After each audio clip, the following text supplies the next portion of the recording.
Hello everyone, myself Ryan and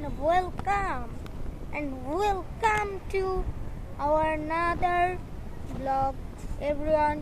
আর একটু পরে একটা সুন্দর ব্লগ হতে চলেছে, সকলে ব্লগটা মিস করেন না।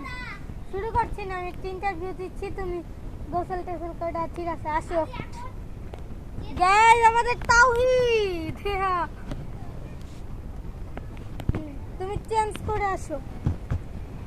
ওকে, সো ও মাই গড গাইস, হলুদ বল্লা আমরা এখন হিন্দার উপর বসে থাকি। তো একটু পরে আমাদের শুটিং হতে যাচ্ছে, সেই শুটিংটা খুব ইন্টারেস্টিং হবে এবং ব্লগটা আমার চ্যানেল ভিডিও রায়ান 444-এ চলে আসবে, সকলে দেখে নিয়েন। ওইটা লং ভিডিওতেই থাকবে, কোনো শর্টে নয়, ওটা লং এ থাকবে, ঠিক আছে? এটাও লং এ যাইতে পারে অথবা শর্টসেও যেতে পারে। ওকে, টেক কেয়ার, খুদা হাফেজ, বাই।